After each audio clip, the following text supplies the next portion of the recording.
Happy Sunday, everybody. I hope everybody's week went well for you. Hopefully by the time I get this posted on the YouTube tonight, the changes that I made to my Google Plus account have transferred over to YouTube. I did that probably about a half hour ago, and they still have not shown up.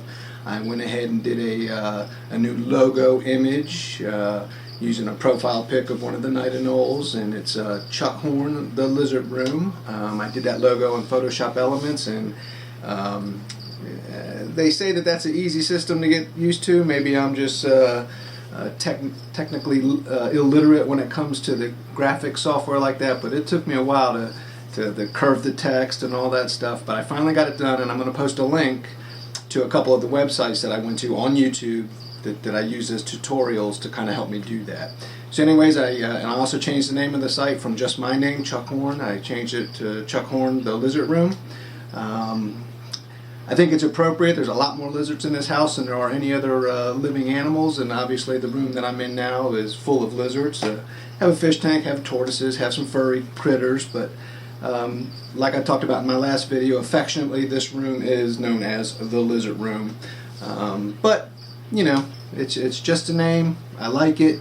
Doesn't mean that all I'm going to talk about is lizards. I hope to do some field herping this spring, this summer. I hope to take it to my camera to the Virginia Zoo, to the aquarium, the Virginia Aquarium.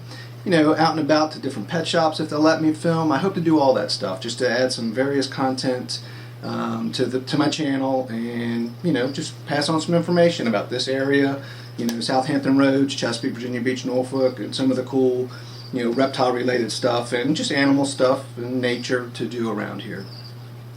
So anyways, I also, last video I talked about possibly getting a gimbal for my GoPro, because when I'm holding that thing in my hand it's shaky, and it's hard to stabilize the images. Well, $200-300 for a gimbal. I went ahead and did a little bit more research, and I just ended up getting a new camera. And there's another reason I got the new camera. GoPro Studio crashed on me almost every single time I tried to upload videos to it, because you gotta convert that MP4 format, that GoPro format, into a more usable format, and then I would use Movie Maker or even GoPro Studio itself to make my videos before I posted on the YouTube. It was very time consuming. It kept crashing, got very frustrating. So that's why I went to Photoshop Elements and Photoshop Premiere Elements. I bought the package deal together. So I'm going to use Photoshop Premiere Elements and here on in. So I went and I got a different action camera.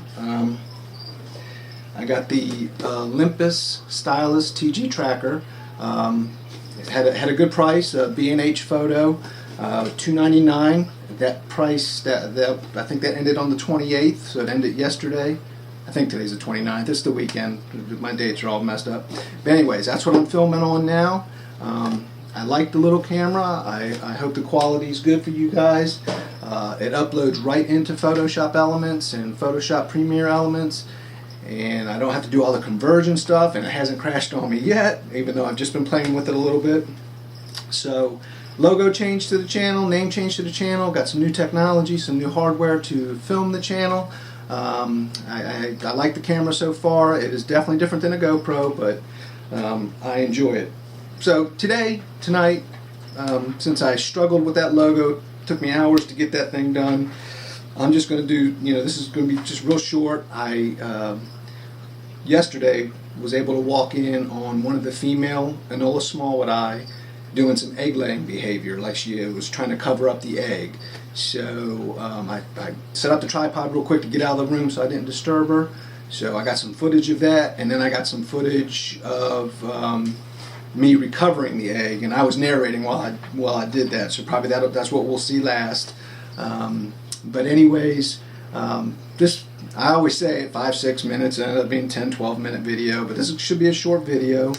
As always, like, comment, share, subscribe. I got 240 subscribers when I just looked at YouTube a minute ago. That is awesome. I appreciate it. Don't hesitate to tell me if you want me to do something different, if you'd like to see something else. I am going to work on, right behind this camera here is my 65-gallon saltwater aquarium.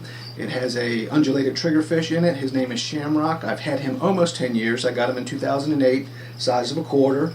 And his damsel buddy, who's been in with him for about 4 years now. He's had a couple other buddies that, you know, undulated triggerfish are extremely aggressive fish and they're known to kill everything. This damsel's hanging out for a few years and he's pretty tough. Hopefully he stays that way. But anyways, I want to do a profile on that marine aquarium maybe next weekend.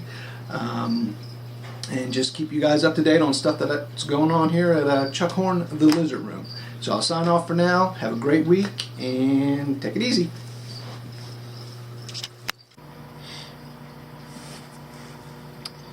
So after getting lucky and seeing what looked like some egg-laying behavior, I am going to go ahead and check the nest box to see if I have an egg. Just bear with me a second. I always try to be kind of delicate when I do this. And I just remove a little bit of the soil at a time, brushing it off from the top. Try to find the egg and not hit, bump into it too hard or anything like that. And of course, want to make sure I keep the orientation right.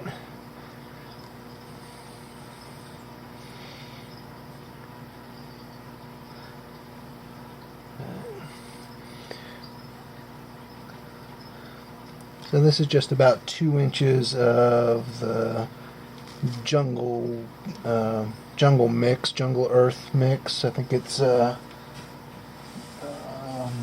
Exoterra, Zilla, or Zoomed, one of those. And then I just put a little bit of this sphagnum moss on top of it so that I can tell if, either the females has been in here kicking stuff around. And this time I was just lucky enough to see one of them doing a little nose packing thing, which I thought was pretty daggone cool, that behavior. Just make sure it's not a false alarm though. I would have thought I would have come across an egg by now. And patience is a virtue. And that is one beautiful Anolis smallwoodi egg. So I'm going to set him right there and make sure there's nobody else. They usually lay single eggs. I don't know, there might be some Anolis species that lay more than one egg at a time, but my experience is the night Anolis lay single eggs. But I have 2 females, so I just want to make sure I have recovered 2 eggs so far. 2 just 2 days ago, and then this one. So I'm pretty sure both females are laying eggs.